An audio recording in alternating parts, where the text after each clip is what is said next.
First यही demand होती है कि आप हमसे दोस्ती करेंगे। अब जो बॉसेस हैं उन्होंने इस तरह से माहौल क्रिएट कर दिया। मैंने अप्लाई किया, पे भी कुछ नहीं और ज़लालत भी। मैंने तकरीबन 5 से 6 साल काम किया मुख्तलिफ़ जगह पे as a customer dealing counters के लिए, बट कोई मुझे अच्छा रिस्पॉन्स नहीं मिला। अपनी फैमिली को सपोर्ट करने के लिए मुझे ये वे मिला। इस फील्ड में भी बहुत बड़े बड़े मगरमच्छ भी हैं, कांटे भी हैं। देखिए मेरी बात सुनिए, मैं स्टेज पे आई हूँ, हज तो करने आई नहीं हूँ, दोनों काम करने पड़ते हैं, ज़ाहिर बात है। जब आप कहेंगे, मुँह खोलेंगे जी मुझे 5 लाख हफ्ते का वीक का चाहिए, तो मुझे ये बताएं उनका मुँह नहीं आगे।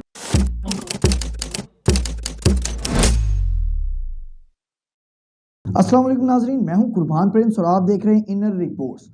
नाजरीन, आज हम लाहौर के एक निजी थिएटर में मौजूद हैं जहां पर हमारे साथ मौजूद हैं स्टेज अदाकारा जिनकी नई नई स्टेज इंडस्ट्री में एंट्री हुई है, सना खान। सना खान मुख्तलिफ फ्रेंचाइजीज में काम करती रही। स्टेज इंडस्ट्री के अगर उन्हें दौरे हाजिर की, असरे हाजिर की पढ़ी लिखी अदाकारा कहें तो गलत ना होगा। उनसे गुफ्तगू करते हैं, जानते हैं कि कैसे उनको शौक़ हुआ कि वो स्टेज इंडस्ट्री में आएँ। बहुत सी अदाकाराएँ कहती हैं कि हम मजबूरी के तहत आए, बहुत से कहती हैं कि हम शौक़ की वजह से आए। उनसे पूछते हैं कि उनकी आखिर क्या वजह थी थिएटर इंडस्ट्री में एंट्री की। अस्सलाम वालेकुम सना। जी वालेकुम सलाम, कैसे हैं आप? अल्हम्दुलिल्लाह। सना, कैसे शौक़ पैदा हुआ? कुछ शौक़ था, मजबूरी थी थिएटर इंडस्ट्री में एंट्री करने की, क्या वजह थी? जी देखें, आजकल शौक़ कम और ज़रूरत ज़्यादा है, ठीक है? और जैसा कि आपको मुल्क की हालात का पता है, अब किसी को इल्ज़ाम देने से बेहतर है इंसान ये कहे कि शायद मेरे नसीब में भी ये था। बस थोड़ी-सी फैमिली प्रॉब्लम, अपनी फैमिली को सपोर्ट करने के लिए मुझे ये वे मिला। बिकॉज़ आजकल कि आप कहीं भी जाते हैं कोई काम के लिए हवाले से, तो वहाँ पे भी फ़र्स्ट यही डिमांड होती है कि आप हमसे दोस्ती करेंगी। तो देखिए जी, हक़ हलाल में आप उसको मिला रहे हो तो वो चीज़ समझ नहीं आती। तो अब जगह-जगह पे क्योंकि हमारी थोड़ी-सी गर्ल्स जो पढ़ी लिखी नहीं हैं, वो चली जाती हैं। अब जो बॉसेस हैं उन्होंने इस तरह से माहौल क्रिएट कर दिया, तो इसी वजह से मैंने यही सोचा कि तन बेचने से बेहतर है बंदा फ़न बेच ले, और मैं इस फ़ील्ड में आ गई हूँ। इस फ़ील्ड में भी बहुत बड़े-बड़े मगरमच्छ भी हैं, कांटे भी हैं, मगर कम खा लो। मगर कम खा लो, आपने कहा कि जॉब के लिए भी जाएँ तो बहुत सी डिमांड्स की जाती हैं। तो आपका इससे पहले शोबिज़ इंडस्ट्री से पहले कुछ जॉब का भी एक्सपीरियंस था? जी देखिए, हमारे दौर में, दौर का मतलब ये है कि 4-5 साल पहले अच्छे लोग थे, बहुत अच्छे लोग थे। और उसके बाद पता नहीं क्या हुआ लोगों को, अ, फ्री खाते में भी लोग आ गए हैं कि बस मेरा जॉब का नाम हो जाए। अक्सर लड़कियां जॉब क्योंकि नहीं मिलती, वो कहती हैं सर हमें ऐसे रख लें, हम ऐसे ही काम करती रहेंगी, देन वो अपना कारोबार कहीं और से भी चलाती रहती हैं। माजरत के साथ, सॉरी टू से, मैं किसी की बुराई नहीं कर रही, बट जो चल रहा है आजकल, तो इस वजह से फिर ये फील्ड मुझे बेहतर लगी। आपके बारे में कहा जाता है कि आप एजुकेटेड हैं और इसके साथ-साथ आपने मुख्तलिफ फ्रेंचाइज़ीज़ में काम किया। तो उस हवाले से भी अपना एक्सपीरियंस शेयर करें कि क्या जॉब आपका डेज़िग्नेशन था? हम ये तो नहीं पूछेंगे कि कौन-सी फ्रेंचाइज़ थी या कौन-सी एनजीओ थी, लेकिन आपका डेज़िग्नेशन क्या था? कितना अरसा उस शोबे में काम किया और फिर इधर आ गए? जी मैंने तकरीबन 5 से 6 साल काम किया। उसके बाद फिर छोड़ दिया। फिर 3-4 साल घर पे गुज़ारे, और उसके बाद फिर मैंने अप्लाई किया, पे भी कुछ नहीं और ज़लालत भी बहुत कहाँ पर अप्लाई किया? मुख्तलिफ़ जगह पे as a customer dealing counters के लिए, बट कोई मुझे अच्छा रिस्पॉन्स नहीं मिला। सैलरी पैकेज भी नहीं और बातें भी उल्टी-सीधी। तो फिर अज़हर मलिक साहब मेरे उस्ताद हैं, अल्लाह पाक उनको ज़िंदगी दे। तो थोड़ा-सा मैं इस फ़ील्ड में आई जब मैंने देखा कि यहाँ पे भी बहुत अच्छे लोग हैं जो आर्ट की कदर करते हैं। वैसे तो आजकल आर्ट भी नहीं रहा, क्योंकि जो पब्लिक हमारी है वो आर्ट कम और एन्जॉयमेंट के लिए ज़्यादा आती है। तो ये थोड़ा-सा हमारी मजबूरी भी हो गई है। बस लेकिन ये है कि दिल मेरा थोड़ा-सा मुतमईन है, भले जैसी भी फ़ील्ड है, मेरा इतना दिल मुतमईन है कि मैं फ़न बेच रही हूँ, मैं तन नहीं बेच रही। कितना अरसा हो गया आपको शोबिज़ इंडस्ट्री में आए? सर मुझे अभी फर्स्ट मंथ ही है। अभी तो अल्हम्दुलिल्लाह सब बेहतर है, बाकी आपकी दुआ चाहिए। इस फील्ड के हवाले से बहुत सी अफ़वाहें भी मार्केट में गर्दिश करती होती हैं। तो उन अफ़वाहों में किस हद तक सदाकत है? फॉर एग्ज़ाम्पल अफ़वाहें तो डिफ़रेंट किस्म की हैं, अब इतना टाइम नहीं है अगर मैं जिस खुद तरह की आप जॉब्स के लिए जाती हैं तो दोस्ती के और रिलेशन की डिमांड्स की जाती हैं, इसी तरह से इस फ़ील्ड के बारे में भी मुख्तलिफ जो है वो अफ़वाहें गर्दिश करती हैं, या कुछ सीनियर जो आपकी हैं आर्टिस्ट वो कहती हैं कि इस तरह से डिमांड्स की जाती है, कभी साथी फ़नकार करते हैं, कभी प्रोड्यूसर्स, डायरेक्टर्स इस तरह से। तो आपका कोई एक्सपीरियंस इस तरह का हुआ, या कुछ इनमें सदाकत है या नहीं? सर जी इनमें भी सदाकत है। एक्चुअली देखिए मेरी बात सुनें, जब आप मैं फ़र्स्ट ऑफ़ ऑल अपनी फ्रेंचाइज़ीज़ वग़ैरह से वो करूँगी।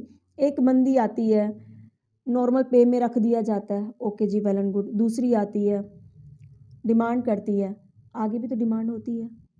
अब इस फ़ील्ड में भी ऐसा है। देखें जी आजकल डांसेज़ बहुत ज़्यादा जितने भी फ़नकार आप डाल दें कम है। और जब कोई कम सैलरी पे, कम पैकेज पे आता है तो अगले को भी शर्म आती है। जब आप कहेंगे, मुँह खोलेंगे जी मुझे 5 लाख हफ़्ते का, वीक का चाहिए, तो मुझे ये बताएँ उनका मुँह नहीं आगे? तो यही कुछ चल रहा है। कुछ दो की पॉलिसी चल रही है। बिल्कुल ऐसा ही है। अगर आप काम को काम समझ के करेंगे और अपनी ज़रूरत के मुताबिक यहाँ पे आएँगे कि मेरी जस्ट ज़रूरत पूरी हो जाए, तो ऐसा कुछ भी नहीं है। इस फ़ील्ड में ऐसा कुछ भी नहीं है। तो आप गाने पे परफ़ॉर्म कर रही हैं ड्रामे में? देखिए मेरी बात सुनिए, मैं स्टेज पे आई हूँ, हज तो करने आई नहीं हूँ। दोनों काम करने पड़ते हैं, ज़ाहिर-सी बात है। मेरी भी यही है ख़्वाहिश कि मेरी भी पब्लिक बने। ज़ाहिर-सी बात है मेरा नाम बनेगा तो आगे मैं भी उनसे थोड़ा-सा कहूँगी, मेरी सैलरी भी बढ़ाएँगे।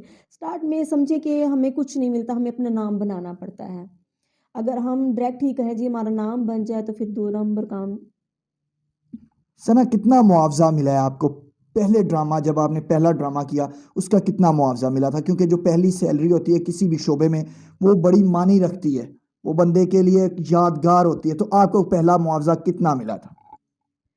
देखें जी कहते हैं ना औरत की उम्र और मर्द की सैलरी सैलरी नहीं नहीं पूछनी, तो पूछनी औरत की सैलरी चाहिए। पूछ लेनी अब चाहिए। देखिए मेरी बात सुनिए, मैं बाहर निकली हूँ तो मैं एक मर्द बनी हूँ। बस यही कहूँगी कि हमें रेंट की हद तक मिलता है।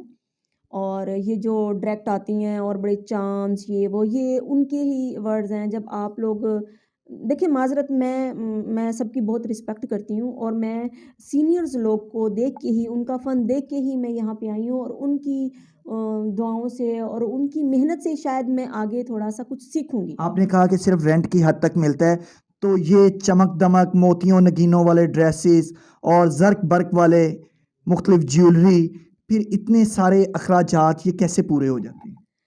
ये बहुत डिफ़िकल्ट होता है और ये आपकी मेहनत पे डिपेंड करता है। ये आहिस्ता-आहिस्ता होता है, एकदम नहीं हो सकता, ये पॉसिबल नहीं है। और आप देखिए बहुत सारी ऐसी आर्टिस्ट हैं जिनको 5-5 साल हो गए हैं, उनका नाम भी नहीं है। कुछ ऐसी भी हैं जो आती हैं तो माशाल्लाह वो छा जाती हैं।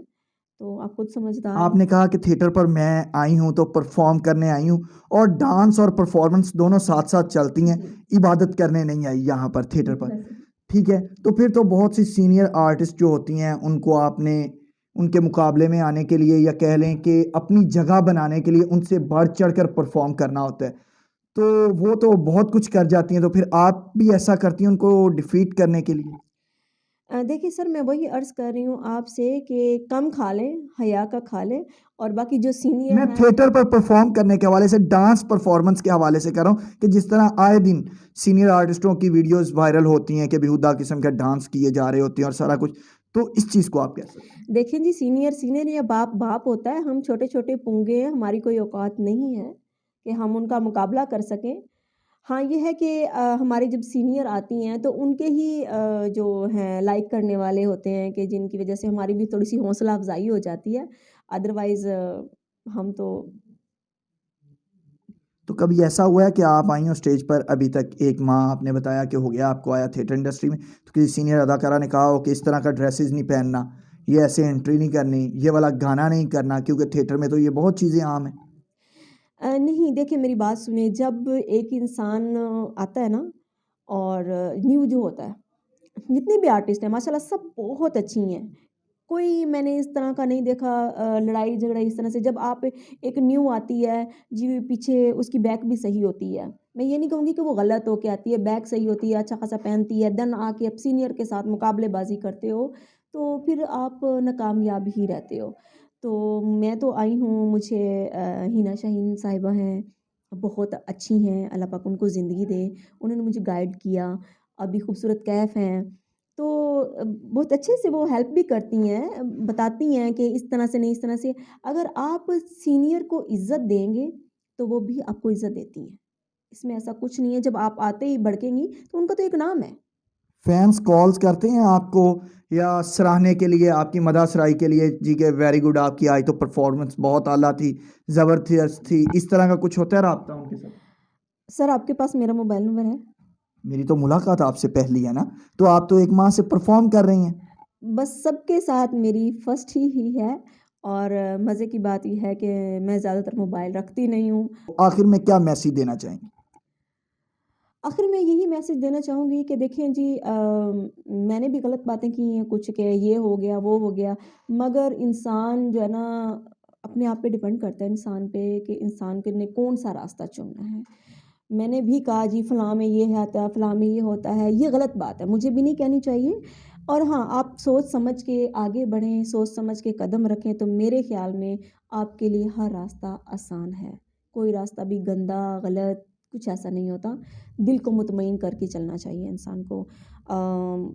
मैं भी पहले इस फ़ील्ड को कुछ अच्छा नहीं समझती थी। लेकिन अब मैं ये कहती हूँ कि ज़रूरत ईजाद की माँ है। आप हर चीज़ को काम समझ कर करें, तो अल्लाह पाक आपका साथ देते हैं। जी, तो नाज़रीन, आपने सना खान की खूबसूरत गुफ्तगू सुनी, जिन्होंने बताया और अपने नाज़रीन से अपना एक्सपीरियंस शेयर किया कि किस तरह से उनकी स्टेज इंडस्ट्री में एंट्री हुई, क्या उनको मुश्किलात का आया कि सामना करना पड़ा या नहीं करना पड़ा। साथ ही साथ उन्होंने बताया कि अगर देखभाल कर रास्ता इख्तियार किया जाए तो मुश्किलात आड़े हाथों नहीं आती। इसी के साथ मुझे और सना खान को इजाज़त दीजिए। अल्लाह हाफ़िज़।